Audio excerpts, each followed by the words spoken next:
오늘은 이제 어버이 주일로요. 교회들이 드리는 특별히 하나님 앞에 예배 드리는 날인데요. 우리가 성경에 보면은 내 부모를 공경하라 말씀을 많이 하고 있습니다. 그리고 내 부모를 공경하되 또 내 부모를 순종하되 주 안에서 순종을 하라 그랬습니다. 그래서 우리가 때로는 신앙생활 처음 하시는 분들은 이런 부분들이 많이 부딪힐 수 있을 거예요. 그것이 뭐냐면 내 부모를 공경하고 내 부모님께 순종하라고 그랬는데 어디까지 순종할 건가 하는 순종의 그 범위 한계에 대해서 이 자녀된 입장에서요 우리가 고민이 될 때가 많이 있어요. 사실 저도 그런 부분이 처음에 신앙생활할 때 고민이 많이 되더라고요. 근데 성경 읽어보면 그 안에 답을 다 줘 있어요. 뭐라고 하면 주 안에서 공경하라 그랬어요. 주 안에서 순종하라 이랬어요. 주 안이면 주 밖을 벗어나면 안 돼요. 그러니까 진짜 우리의 영적인 부모님은 진짜 부모님이고 이 땅에 있는 육의 부모는 우리가 이 땅에요 오는 동안에 하나님께서 육적인 부모를 통해서 나를 이 땅에 오게 하신 것이지만 육적인 부모는 다 사라집니다. 그리고 나중에 이제 영적인 진짜 우리 부모님은 하나님 아버지 한 분이에요. 그래서 이제 나중에 그분 앞에 우리 모두는 이제는 천국 가게 되면 다 형제와 자매로서 하나가 되어 있는 것이지 그곳에 가서도 부모 자식 관계로 엮여 있지는 않습니다. 이 땅에 있을 때만 하는 거예요. 왜 그렇게 하시냐면 이 땅에 있는 부모를 통해서 우리는 누구를 알아갑니까? 하나님을 아는 거예요. 내가 하나님의 성품을 어떻게 할 수 있을까? 내가 하나님의 마음을 어떻게 할 수 있을까? 분명히 하나님은요 그 답을 다 어디에다 갖다 놨냐면 성경에 보면은 이 땅에 있는 만물들을 통해서 하나님의 성품과 하나님의 능력과 그 이런 것들을 다 알고 깨달을 수 있도록 우리에게 만물을 통해서 주셨어요. 그래서 우리 인간도 만물 가운데 하나잖아요. 그죠? 만물 가운데 하나이기 때문에 내 육신의 부모님을 통해서 우리는 누구의 사랑할 수 있냐면 하나님의 사랑을 할 수 있는 거예요.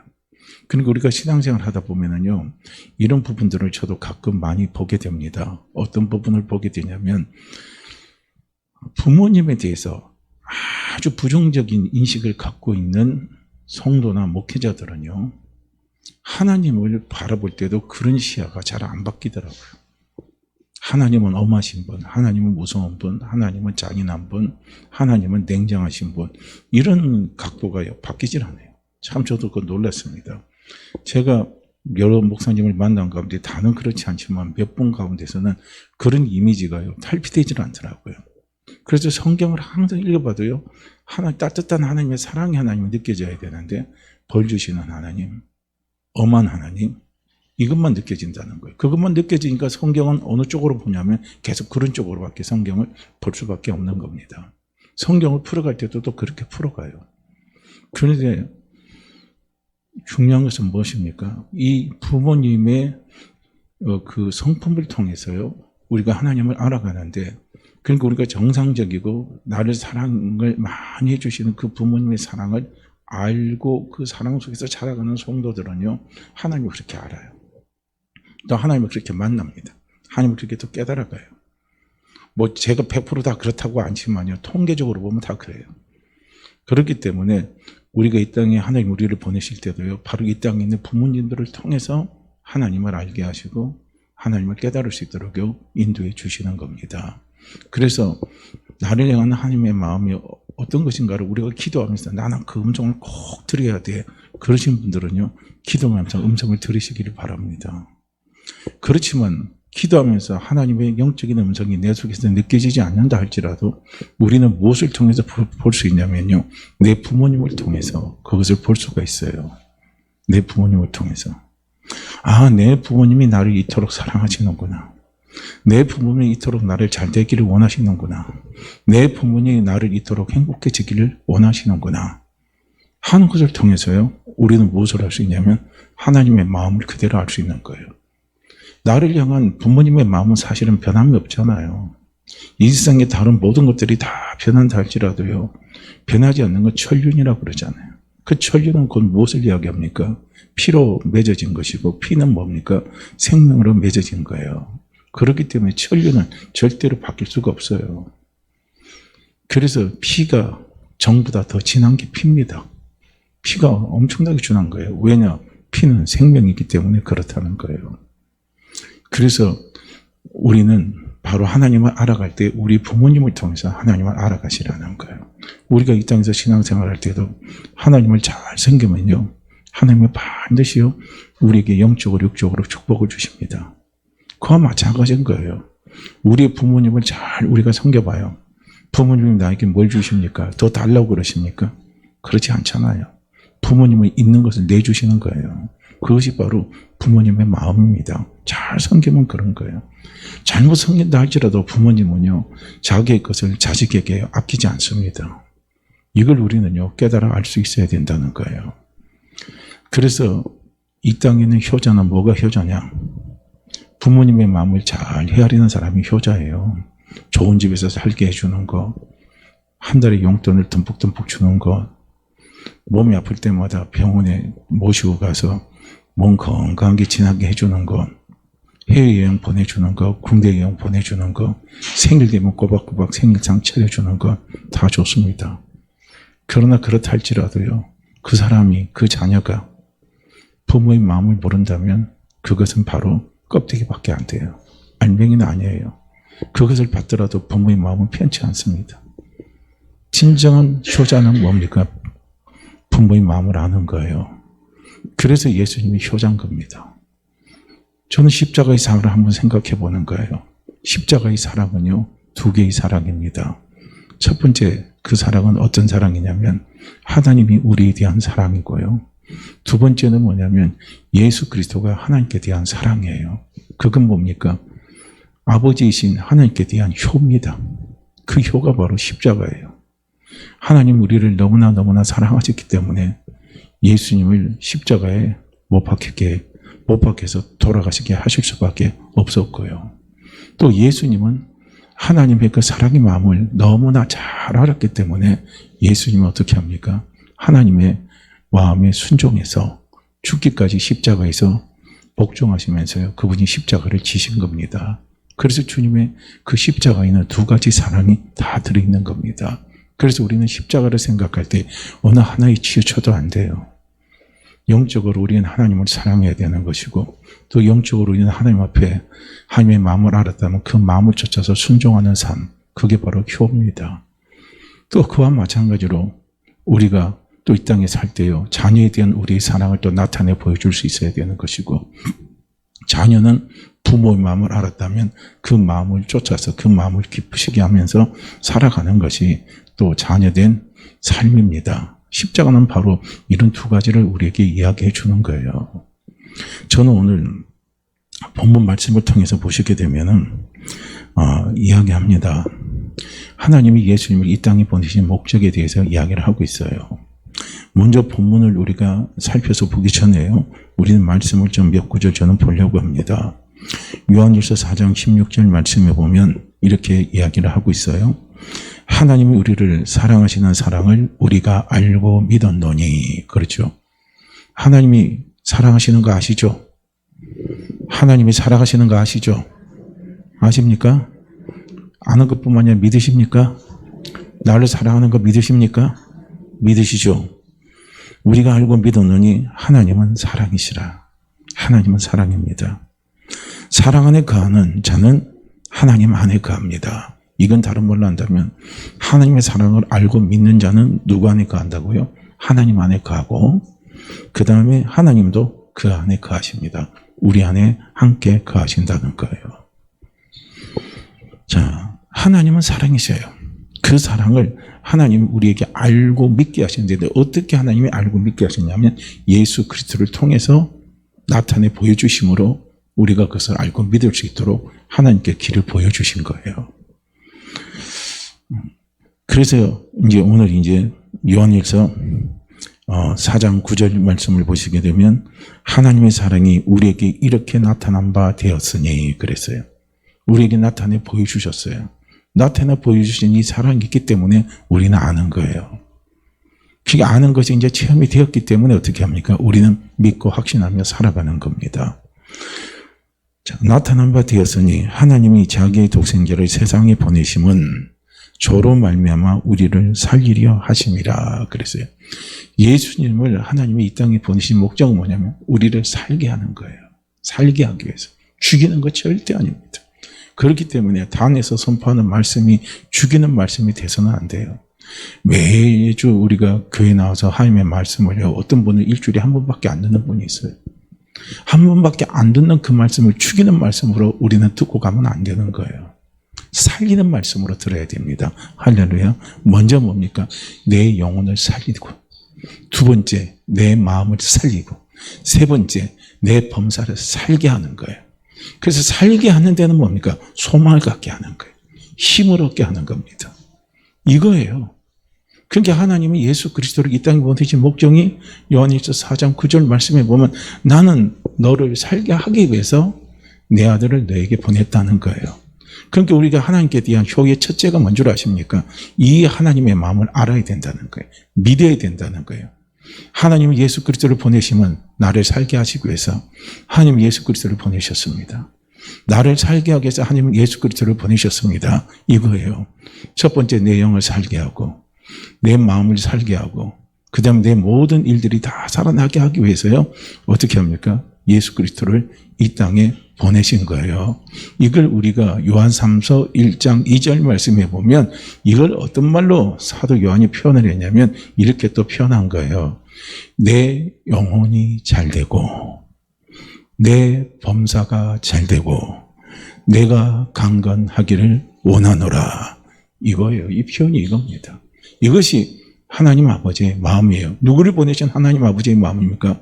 예수 그리스도를 이 땅에 보내신 하나님 아버지의 마음이에요. 우리가 이 마음 모르고요. 하나님 앞에 충성하는 거 껍데기입니다. 이 마음 모르고요. 내가 하나님 앞에요. 물질적인 복, 건강의 복, 장수의 복, 자녀의 복, 직장의 복, 사업의 복 받기 위해서요. 안달복달하면 껍데기입니다. 이게 다 껍데기예요. 진짜가 아닌 거예요. 우리가 예수 그리스도를 믿고 하나님을 믿고 하나님을 따르는 것은 뭡니까? 건강이 복 얻기 위해서 하나님 따릅니까? 직장이 복 얻기 위해서 하나님 따릅니까? 사업이 복 얻기 위해서 하나님 따릅니까? 내가 장수의 복 얻기 위해서 하나님 따릅니까? 물질의 복 얻기 위해서 하나님 따릅니까? 우리 그거 아니잖아요. 우리 그거 아니잖아요. 우리는 분명한 본질을 잡아야 된다는 거예요. 내가 예수 그리스도를 믿고 하나님을 믿는 그 본질이 물질이요, 건강이요, 직장이요, 사업이요, 자녀요, 장수란다면 이것은 의미가 없습니다. 이건 이 땅에 있다가 다 사라질 것들이에요. 나에게 아무런 남는 것이 없는 것들이 이런 것들입니다.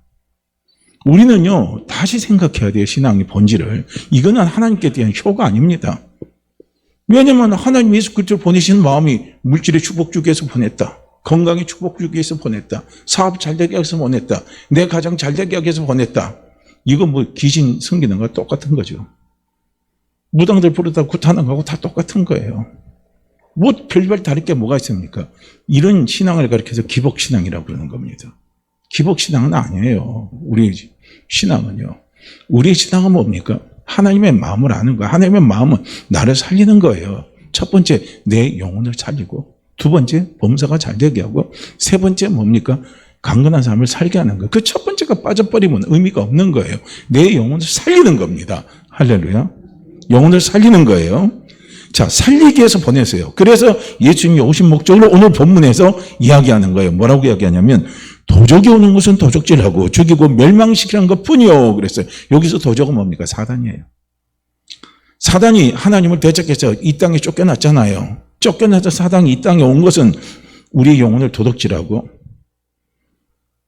우리를 멸망시켜서 지옥 가게 만들기 위해서 사단이 이 땅에 온 거예요. 하나님 앞에 대적하다가 이 땅이 쫓겨서요. 이 땅에 온 겁니다. 그래서 이 세상이 영이 돼버린 거예요. 그래서 우리는 이 세상의 풍속 쫓아가면요. 다 죽어요. 도둑질 당해. 내 영혼이 도둑질 당합니다. 내 영혼이 결국 지옥 가요. 멸망당합니다. 이 땅에서 내가 아무리 떵떵거리고 사람들 뭐 합니까? 내 영혼이 어디 가요? 지옥의 불구덩이에 가 있는데. 지금 제 말씀이 안 믿어진다면요. 지옥에 대한 동영상을 많이 보세요. 저는 그 동영상이 다 맞다 이렇게 말씀을 드리지 못하지만은요. 그러나 적어도 우리나라에서 유명한 신학자로 있었던 분입니다. 신암옥의 목사님인데 그 목사님이 지금 선교사로 활동을 해요. 완전히 그분이 회심을 했습니다. 마음을 바꿨어요. 그게 뭔 줄 아십니까? 천국과 지옥을 보고 와서 완전히 마음이 바뀐 거예요. 지옥의 삶에 대해서 아주 리얼하게 그분이요 설명을 하고 있는 걸 봤어요. 그런데 그 지옥에 누가 있느냐? 우리가 알만한 사람들이 다 들어가 있더라는 거예요. 지옥에 교황이 가 있다는 사람도 다 거기 있어요. 지옥에 우리나라의 유명한 목사로 활동했던 사람들도 지옥에 다 들어가 있답니다. 지옥에요, 교회 다니는 많은 사람들이 지옥에 또 들어가 있더래요. 무섭죠? 우리요, 얼마 못 삽니다. 오래 살 것 같습니까? 얼마나 오래 산다고 생각하세요? 하나님이 오늘이라도 내 영혼 치아가면 그냥 끝나버리는 거예요. 우리는요, 하루하루를 소중히 살아야 돼요. 그리고 하루하루를 마지막이라고 생각하고 우리는 살아야 되는데 하루하루를 마지막 하루하루를 소중히 사는 최고의 비결이 뭔 줄 아십니까? 하나님의 마음을 아는 거예요. 부모님의 마음을 알아서 그 부모님의 마음을 쫓아 사는 거예요. 이게 가장 가치 있는 삶입니다. 이것이 가장 귀중한 삶이에요. 이게 가장 축복된 삶입니다. 이게 안 되면요, 어느 날 하나님 나를 부르실 때 죽음이 내 앞에 딱 찾아왔을 때요, 우리는 죽음 앞에 당할 수밖에 없어요. 죽음이 무척 두렵습니다. 죽음이 무척 겁이 나요. 하나님 앞에 가는 것이요, 꼭 소가 도살장에 끌려가는 것 같은 그런 느낌일 겁니다. 죽음은 우리 앞에 당당해야 되고, 우리는 죽음이 기쁨이 돼야 되고, 우리는 죽음이 감사가 돼야 되고, 우리는 죽음이 찬양이 돼야 되고, 우리는 죽음이 영원한 승리가 돼야 됩니다. 그런데 우리에게 죽음이 지금 그렇게 느껴지고 있습니까? 죽음이 나에게 그렇게 고백이 되고 있습니까? 안 된다면요, 우리는 뭔가 지금 문제가 있다는 거예요. 어떤 문제가 있습니까? 하나님의 마음을 쫓아서 우리는 지금 제대로 이해하지 못하고 거기에 우리는 바로 순종하면서 살지 못하기 때문에 그렇다는 거예요. 이걸 우리는 먼저 살필 수 있어야 되는 거예요. 전 다시 말씀드립니다.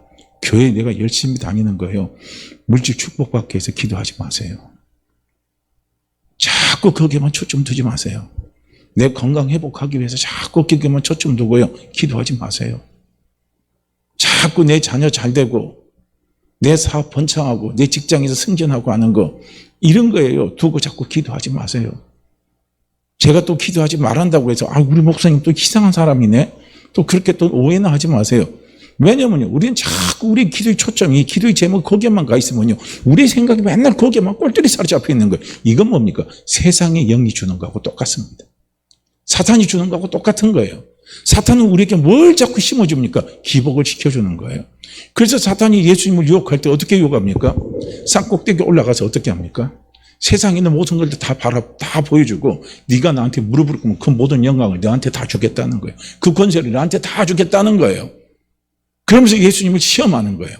그럴 때 예수님 뭐라 합니까? 사탄아 물러가라! 주 너희 하나님을 시험치 말라 그랬습니다.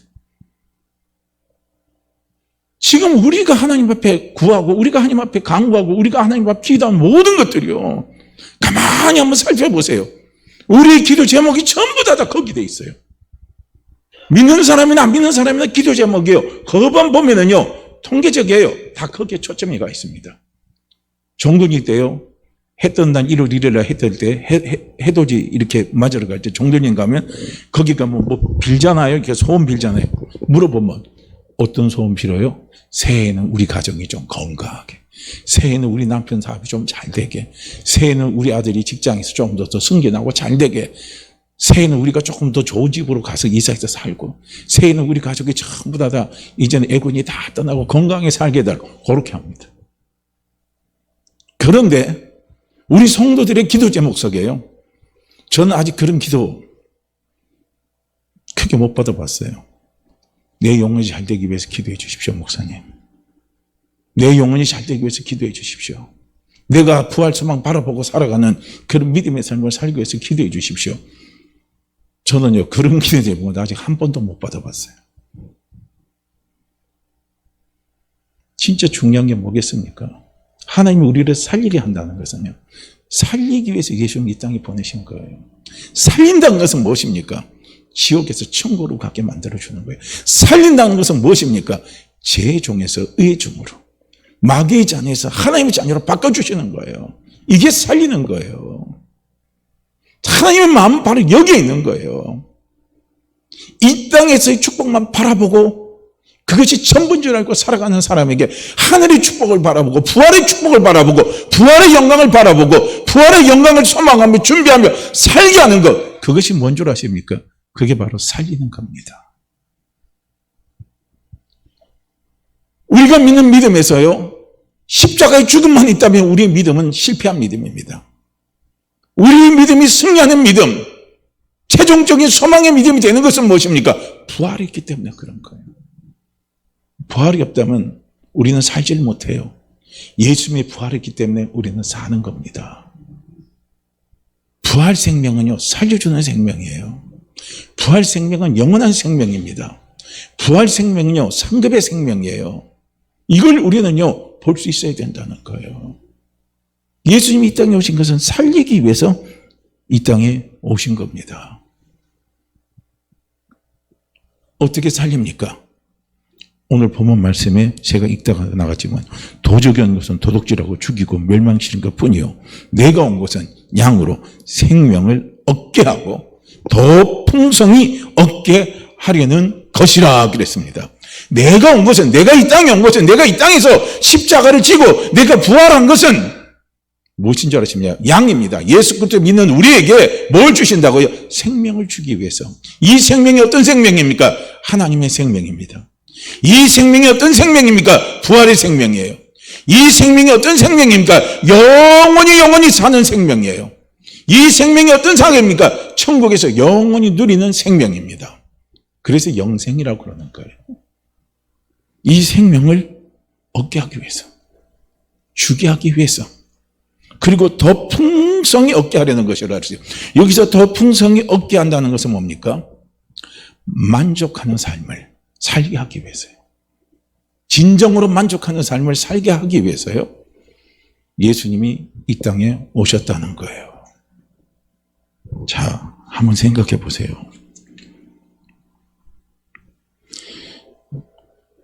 요한일서 4장 10절에도 이야기하고 있어요. 사랑은 여기 있으니 우리가 하나님을 사랑한 것이 아니요 오직 하나님이 우리를 사랑하사. 이걸 깨닫는 거예요. 이걸 믿는 거예요. 우리를 사랑하사 우리 죄를 위하여 화목제로 그 아들을 보내셨습니다. 화목제입니다. 하나님과 우리와 화평되게 하는 거예요. 화평되게 하는 거. 하나님과 우리와 얼만큼 화목되게, 하나 되게 하는 거. 하나 되게 하는 거. 이 하나 되기 위해서 예수님을 이 땅에 보내셨어요. 마태복음 1장 23절에 말씀합니다. 1장 21절에 아들을 낳으리니 이름을 예수라 하라. 이는 그가 자기 백성을 저희 죄에서 구원할 자심이라 하니라 그랬어요. 아들을 낳으리니 이름을 예수라 하라. 예수라는 이름이 뭡니까? 죄에서 우리를 구원하실 이름이에요. 죄에서 구원시키기 위해서. 죄에서 구원받는다는 것은 쉽게 말하면 죄 용서를 한다는 거예요. 하나님과 우리 사이에 죄 장벽에 가로 있으면 하나님과 우리 사이가 절대로 하나 되지 못합니다. 임마누엘이 되지 못하는 거예요. 그래서 그 장벽을 없애버리는 거예요. 완전히 없애버리는 거예요. 얼만큼 하나님이 하나 되게 하시냐면 아버지와 아들 관계로, 부모 자식 관계로 하나님은 만들어버리신 겁니다. 누구를 통해서? 예수 그리스도를 통해서. 그래서 예수 그리스도가 십자가에서 우리의 죄를 위해서 십자가에서 피 흘리시고, 그리고 예수님 부활하심을 통해서 하나님과 우리 사이를 하나로 만들어버렸어요. 부모 자식으로 간의 관계를 만들어버린 거예요. 생명의 관계로 만들어버린 겁니다. 누가 하셨어요? 하나님이 하셨습니다. 이게 사는 거예요. 이것이 진정으로 사는 겁니다. 이 마음을 아는 것이요, 이게 제대로 신앙생활하는 거예요. 신앙생활할 때 가장 중요한 것이 이것입니다. 이거 빠지고 물질 축복, 가정 축복, 자녀 축복, 형통 이거 받아본 들 뭐합니까? 아무런 의미가 없잖아요. 세상 사람들 욕한 사람 많아요. 저 부모가 뼈 빠지게 자식 그냥 뒷바라지 다 하고 없는 거 밥 굶어 가면서 뒷바라지 다 해서 미국 유학 보내시키고 박사까지 다 받아주고 미국 가서 유명한 교수가 되고 하는데 세상에 부모님은 꺼들도 보지도 않네요. 집에 찾아오지도 않아요. 부모님 생일 때도 오지도 않습니다. 부모님 홀로 외롭게 고독스럽게 살아가는 거예요. 근데 옆에서는 그걸 지켜보고 있잖아요. 그러니까 주변 동네 사람들, 이웃 사람들, 친구들이 뭐라 합니까? 자식 달래면 뭐해? 호로 자식이지. 부모도 모르는 사람. 자식 헛 키웠지. 잘못 키웠지. 바보같이. 그렇지만 그 부모는 어떻게 합니까? 절대로 부모는 자식 욕 안 합니다. 혼자 소가리하고 끝내버리는 거예요. 자식을 욕해도 내가 욕해야요 부여 안 나죠. 처음에 화가 난다고 해서 자식 욕하다가요 너몇 사람이 자식 욕하면요 싸움 납니다.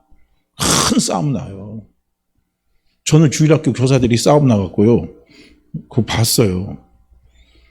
그 주일학교 교사, 이제 주일학교 아이들 가운데 하나가 자꾸 주일학교 예배 시간 듣고 자꾸 엉뚱한 짓 하고 막 그 말을 잘 안 듣는 거예요. 그러니까 이제 걔를 자꾸 나무라는 거 문제가 있으니까 그 담당받은 주일학교 교사. 그러니까 이제 같은 또 그의 어머니가 또 주일학교 교사잖아요. 그러다 자기 맨날 나무라고 뭐라 그러고 안 좋다고 평하니까 두 사람이 싸움이 나버린 거예요. 얼마나 힘이 들어요. 참 힘이 들죠. 우리요 신앙생활 할 때 우리는 똑바로 신앙생활 해야 됩니다. 근간을 알고 신앙생활을 해야 된다는 거예요. 살리기 위해서, 나 살리기 위해서, 나 잘되게 하기 위해서, 내 풍성한 삶을 살게 하기 위해서요. 예수님을 하나님이 이 땅에 보내신 겁니다. 한번 보세요. 진정으로 우리가 풍성한 삶, 만족스러운 삶은요. 물질적인 풍요가 아닙니다. 건강이 아니에요. 형통이 아닙니다. 한번 봐요. 물질이 풍성해지면 욕심이 생겨요, 안 생겨요? 생겨요, 안 생겨요? 생기죠? 저도 그렇더라고요. 돈 없을 때 하나님 요것만 채워주면 절대 하나님 앞에 감사하면서 가겠습니다. 근데 그게 채워지면 뭐예요? 절대 감사 안 합니다. 그러고 나서 또 욕심이 생기는 거예요. 하나 더 큰 욕심이 생기는 거예요. 욕심이 욕심을 낳고 낳는 것이 그게 물질에 대한 욕심입니다. 참 그거 보면 재밌어요. 그러니까 욕심이 있는 곳에 평안이 있습니까? 없습니까? 욕심이 있는 곳에 만족이 있어요? 없어요? 만족이 없어요? 평안이 없어요. 욕심을 내려놓을 때 뭐가 옵니까? 평안이 오는 거예요. 욕심을 내려놓을 때 만족하는 삶이 오는 거예요. 근데 욕심이 자꾸 생기면 만족하는 삶이 안 됩니다. 평안한 삶이 안 되는 거예요. 자꾸 비교하게 됩니다. 장수하면요. 거기서 만족합니까? 안 그렇더라고요. 하나님 딱 10년만 더 살게 해주세요. 저도 이 심장병 딱 사고 수술하고 나서는요. 하나님 앞에 그렇게 히스기야처럼 15년만 살게 해주세요. 그럼 열심히 충성하며 살겠습니다. 있거든요. 지금 15년 더 지났잖아요. 충성 무슨 충성입니까? 잘 안 돼요. 그리고 또 어떻게 합니까? 조금 더 살기를 원하는 욕심이 또 생겨요. 그게 이런 욕심을 흔히 사람들은 표현하잖아요. 우리 손녀가 어떻게 합니까? 초등학교 들어갈 때까지만 살면 좋겠다 그러죠. 그럼 또 손녀가 초등학교 들어가면 이렇게 얘가 대학 졸업할 때까지만 들어. 그럼 또 어떻게 하면 또 우리 손녀가 결혼만 하면 좋겠다. 그러다 또 어떻게 합니까? 또 우리 손녀가 거기서 애 하나 낳는 것만 보면 좋겠다. 그럼 뭡니까? 영원히 살고 싶다 이거죠. 그게 사람의 마음입니다. 이게 본심이에요. 그러니까 그런 것들이 자꾸 채워지니까 어떻게 합니까? 마음의 평안이 자꾸 사라지는 거예요. 죽음에 대한 두려움이 찾아오는 겁니다. 염려가 찾아오는 거예요. 우리 또 한번 보세요. 이 사람이요. 형통하면은 잘 되면요.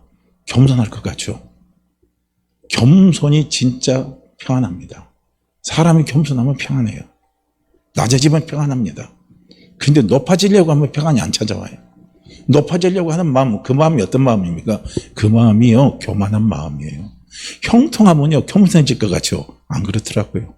자꾸 내 자녀가 잘 되고요, 자기 사업이 잘 되고, 직장에서가 잘 되면요, 나중에 사람이 어떻게 합니까? 개구리 언제적 생각 못 한다 그럽니까? 올챙이적 생각 못 한다는, 그게 교만을 이야기하는 거예요. 그 교만이 찾아와요, 잘 되면요. 다른 사람 보는 거 우습게 봅니다. 참 그게 무서워요. 안 그런다고 하는데 우리 모두에게 다 해당되는 겁니다. 교만한 사람의 마음에 평안이 있습니까? 없어요. 교만한 사람의 마음에 만족이 있습니까? 없어요. 이게요 현실인 거예요. 그렇기 때문에 우리가요 건강이나 물질이나 장수나 형통이나 이런 것 가지고 내가 만족한 삶을 산다. 이것으로 내 만족한 삶의 척도를 삼는다면 우리는 영원히 만족한 삶, 풍성한 삶, 우리는 살아갈 수가 없습니다.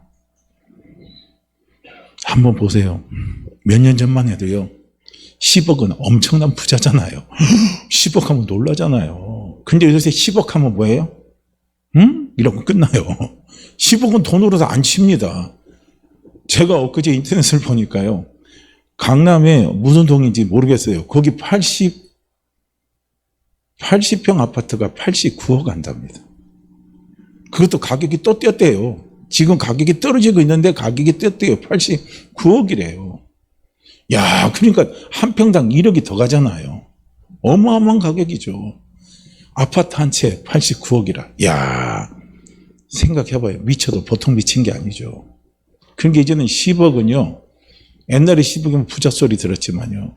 지금은 10억 가져도 부자 소리 못 들어요. 1억 하면 어떻게 합니까? 요즘 죄송합니다만은 1억도 안 돼서 힘든 분도 있어요. 그렇지만 하도 10억이 있잖아요. 부자도 아니니까 1억 하면요. 우리는 눈에 들어오지도 않아요. 이제는 그런 것들이. 개념 이동이 잘 안 들어옵니다. 그만큼 세상이요. 이렇게 지금 달라져 가고 있어요. 만족이 없습니다. 세상은요. 우리나라가 얼마나 잘 사는 나라입니까? 이제 어떤 나라는 지금 땅이 점점점 가라앉으니까요. 한국령으로 자기 나라를 한국령으로 속해달라고 요청이 온대요. 요청이 온대요. 그리고 어떤 나라는 우리나라가 그 나라 공용어 있잖아요. 공용어로 쓰는 나라가 이제 꽤 많이 생겼어요. 그거 보니까 참 우리 대한민국이 잘 살긴 잘 삽니다. 풍족한 게 풍족해요. 넉넉한 삶 삽니다. 그런데 우리가 살면서요. 사람들을 보면 마음이 더 강박해져요. 더 강박 안 합니까? 더 강박해지죠. 인심이 박해요. 저는 그걸 어디서 많이 보냐면 관광지가 개발된 곳을 가면 알아요. 관광지가 개발되기 전에는요, 그 시골 사람들이 인심이 좋아요. 물 한 모금 달라고 그래요. 잘 줍니다. 물로 손 좀 씻자 해도 쉽게 닿으라 그래줘요. 그런데 관광지가 딱 개발되고 나면요, 손 씻는데 돈 받아요, 안 받아요? 돈 받아요. 다 돈 받습니다. 요새 이제, 그전엔 1,000원이지만 요새는 2,000원 받을걸요? 어제 뭐 가격이 야금야금 올라갑니다. 다 올라가고요. 다 돈으로 계산해요. 그러고 나서 돌아오면 참 야박하다, 야박해. 손 한 번 씻는데 그것도 돈 다 받냐 이거예요. 우리 월미도 인심도 얼마나 야박합니까? 차 세울 때 봐봐요. 그냥 꽉 들어오면요. 얼마가요?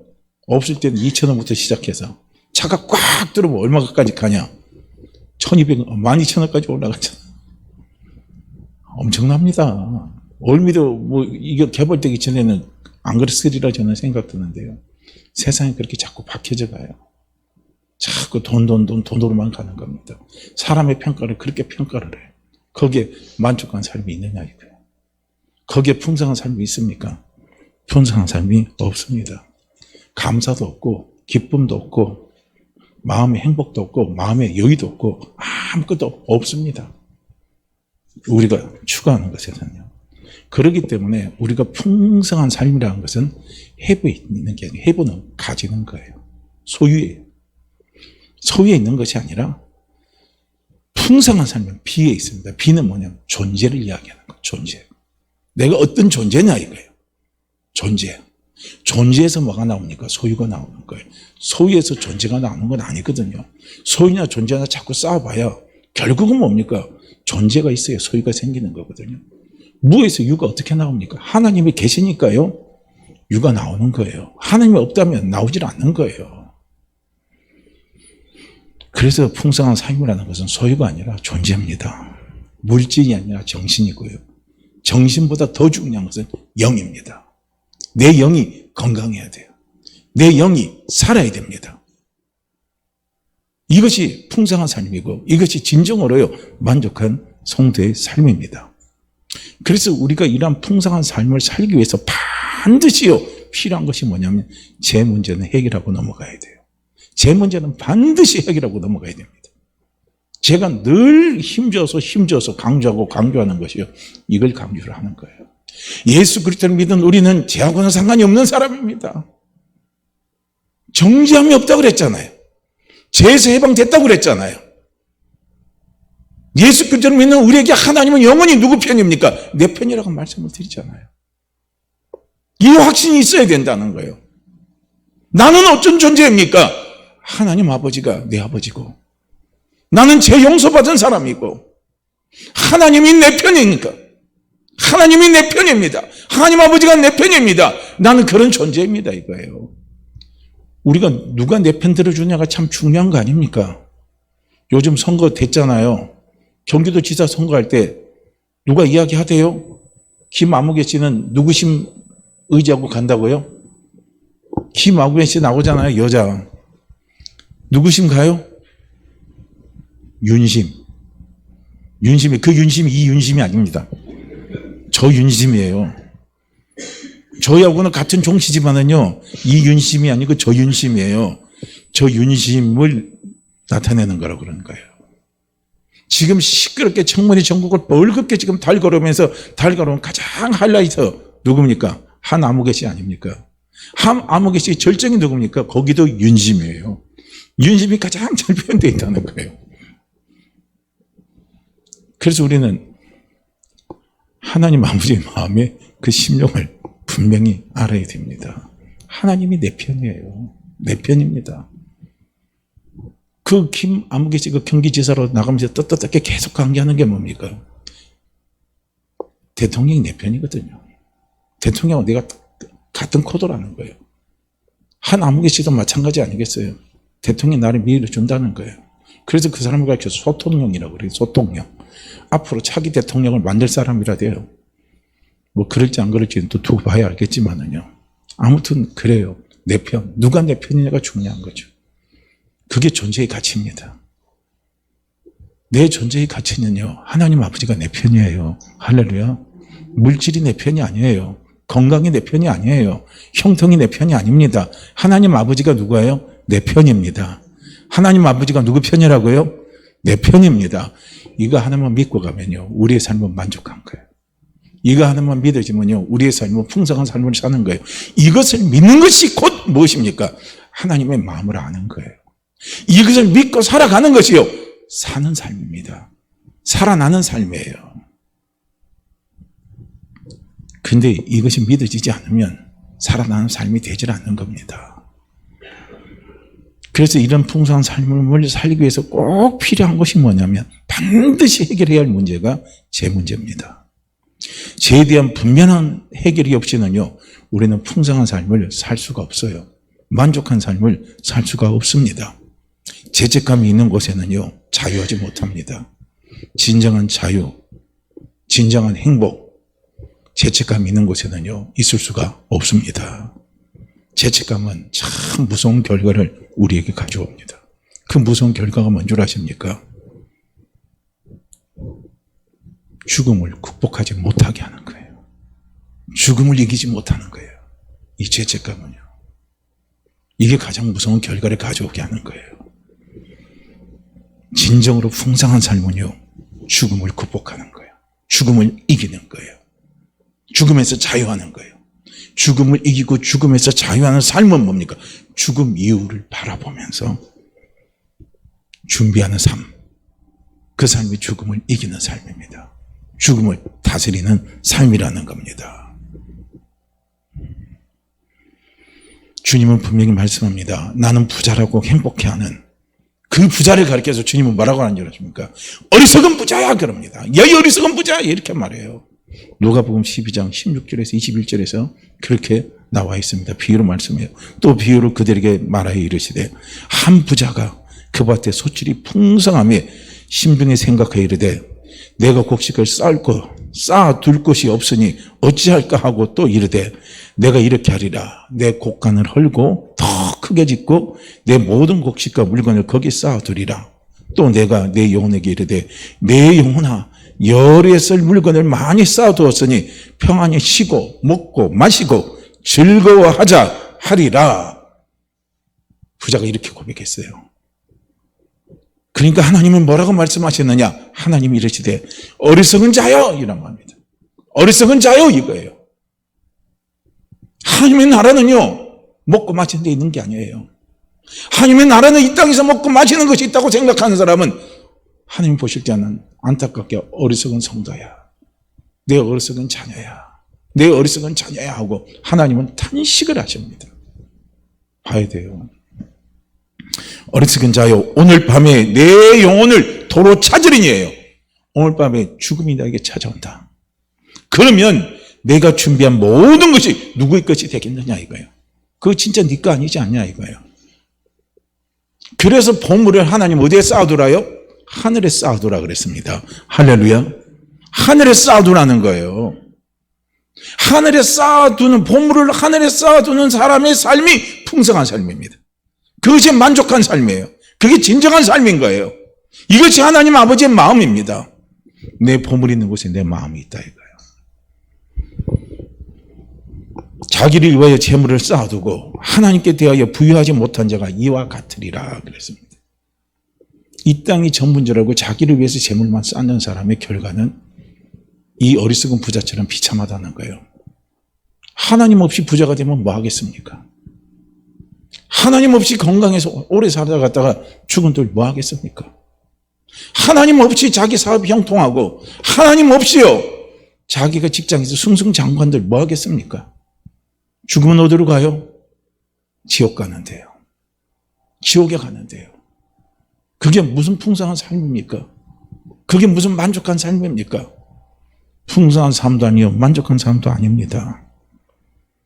그래서 주님이 말씀하시기를 그런 부자를 가리켜서 어리석은 자다라고 말씀을 하시는 거예요.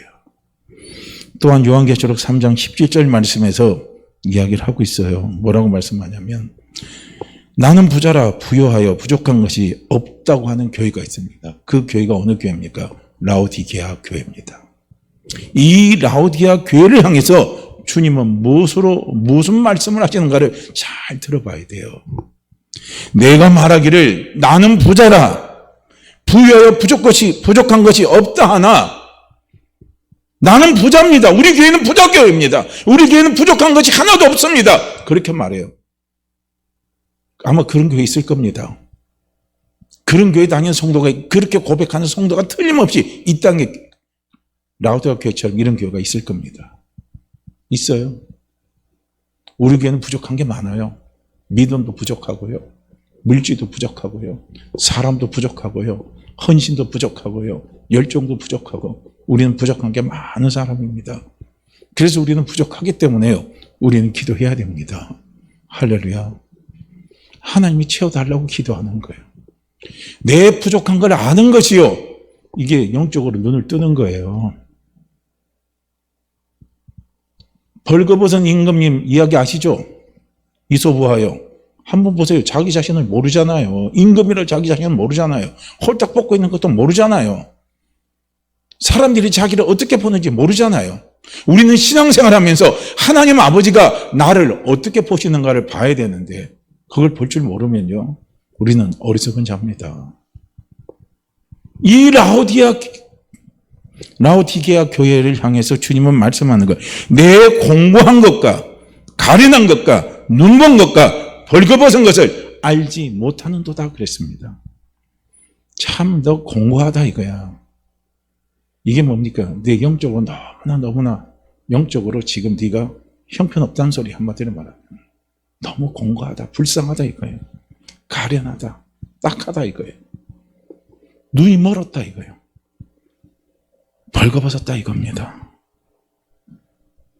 자기는 분명히 볼 때는 우리 교회는 큰 교회고 우리는 부자 교회고 우리는 부족한 게 하나도 없는데 주님은 그렇게 말씀을 하셔요. 이게 다 전부 다 뭘 의미합니까? 우리가 세상적인 물질 개념으로 소유 개념으로는요. 진정한 만족이 없다는 거예요. 그걸 봐야 돼요. 진정한 만족은 우리가 하나님 아버지의 마음을 알아서 그 마음을 쫓아서 우리가 사는 것이요. 이것이 진정한 만족입니다. 다 영적인 것을 두고 말씀을 하는 거예요. 그래서 이런 영적으로 진정한 만족한 삶, 풍성한 삶을 살기 위해서 반드시 제 문제는 해결을 해야 됩니다. 이 제 문제를 해결하는 방법은 뭐밖에 없다? 피밖에 없다는 거예요. 피는 생명입니다. 피는 생명이에요. 하나님은 레위기서 17장 11절 말씀에 보면 이야기하고 있어요. 육체의 생명은 피에 있습니다. 육체의 생명 어디 있다고요? 피에 있습니다. 그래서 피채 먹지 말라는 거예요. 피를 먹는 것은 생명을 먹는 것이라는 거예요. 그래서 피는 먹지 마세요. 손짓국 별로 좋아하시는 분은 어쩔 수 없지만요. 안 먹는 게 좋겠죠. 육체의 생명은 피에 있습니다. 내가 이 피를 너희에게 주어. 이 말은 뭡니까? 이 생명을 너희에게 주어. 이 단의 뿌리니, 이 단은 뭡니까? 우리 각각 우리 육신에 뿌리는 거예요. 뿌리니 너희 생명을 위하여 속하게 되었나니. 그렇죠. 내 생명을 위해서 속한다는 거예요. 생명이 피에 있으므로. 생명이 어디 있다고요? 피에 있으므로. 생명이 피에 있으므로 피가 죄를 속하느니라. 피가 죄를 없게 한다는 거예요. 이 말은 다른 말로 한다면 생명이 있기 때문에 죄를 없이 한다는 거예요. 할렐루야. 우리 이거 정확하게 알아야 됩니다. 하나님이 예수 그리스도를 믿는 우리에게 십자가에 예수님이 십자가에 흘리신 피를 믿는 우리에게 죄 용서하신 것은 뭡니까? 피를 본 건 맞는데 그 피가 뭐라고요? 생명입니다. 그래서 우리는 바꾸세요. 피를 보고 용서한 게 아니라 생명을 보고 죄를 용서하신 거예요. 영원히 용서하신 거예요. 영원히 속죄하신 겁니다. 할렐루야. 피는 생명입니다. 그 생명이 어떤 생명이에요? 하나님의 생명이라는 거예요.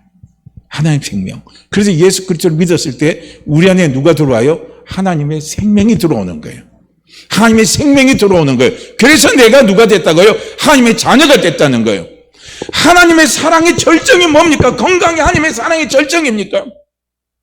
이 땅에서 우리가 형통케 하는 게 하나님의 사랑의 절정입니까? 이 땅에서 물질의 축복이 막 넘치게 하는 것이 하나님의 사랑의 절정입니까? 아니잖아요. 하나님의 사랑의 최고의 절정은 뭡니까? 당신의 생명입니다. 그 생명을 누구에게 주는 거예요? 나에게 주는 거예요. 누구를 통해서? 예수 그리스도 통해서 나에게 주는 거예요. 우리는 하나님의 사랑이에요. 놀라운 결정체를 오늘 누가 가지고 있습니까? 내가 가지고 있는 거예요. 내가 소유하고 있는 거예요. 내 안에 그것이 있는 거예요. 누구 안에 있는 게 아니에요. 내 안에 있습니다.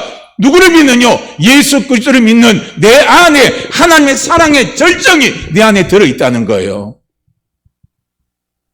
이걸 가리켜서 보화입니다. 숨은 보화예요. 이 보화는 어느 누구도 캐나갈 자가 없습니다. 그래서 예수의 피는 보혈이라는 거예요.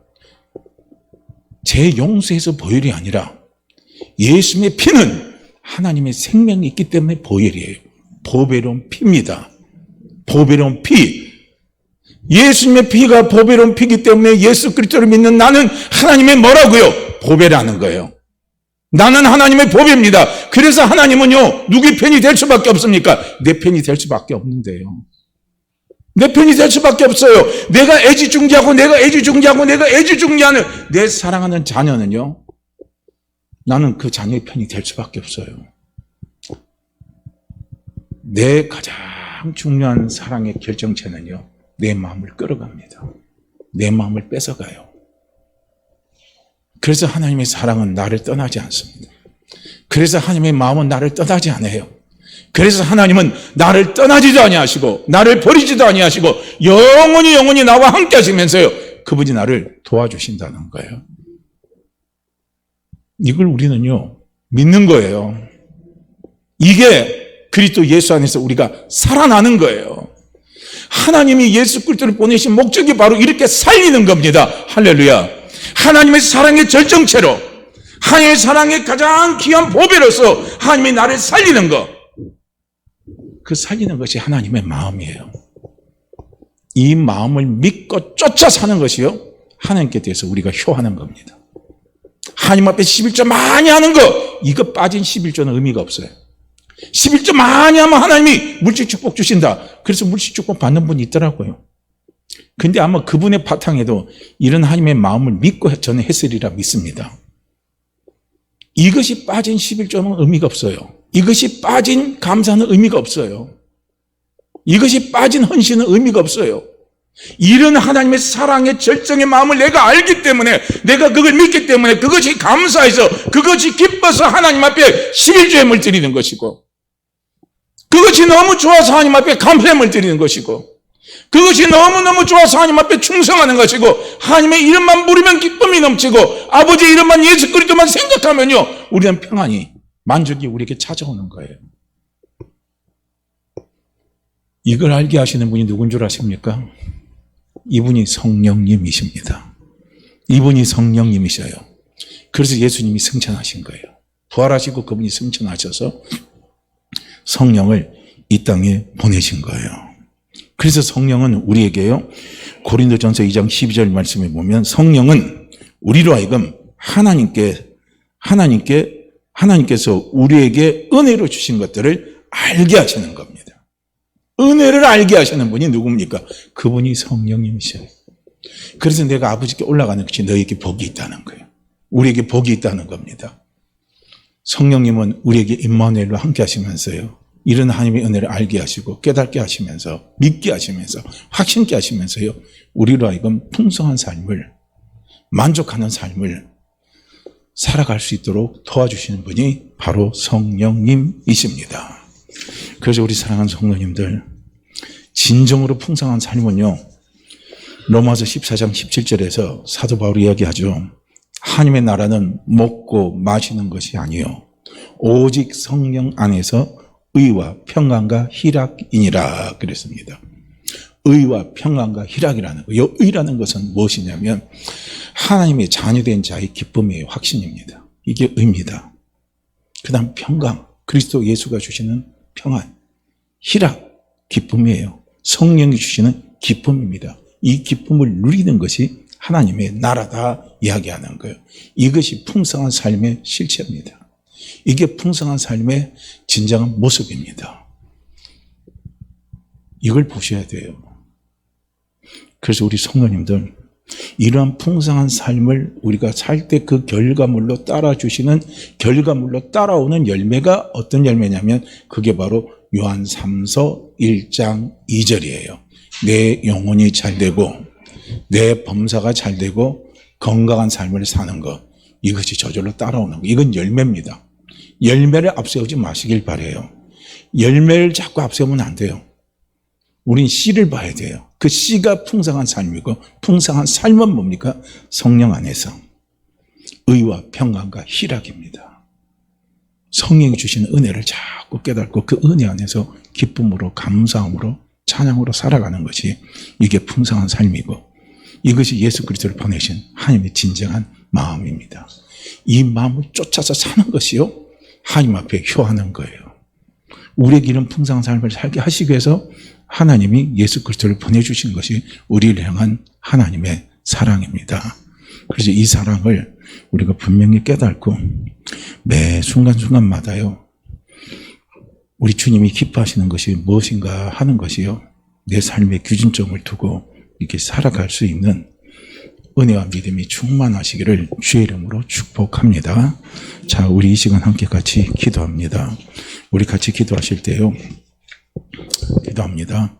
하나님, 오늘도 주신 말씀 붙잡고 기도하시고, 그리고 내 마음의 상처 하나님 치유하시고, 또 하나님, 내가 또 가지고 있는 응답받아야 될 응답들 하나님 오늘 이 시간 내려주시고, 응답의 귀한 열매 누릴 수 있도록 하나님 조속한 좋은 응답의 열매를 맺게 하여 주시옵소서.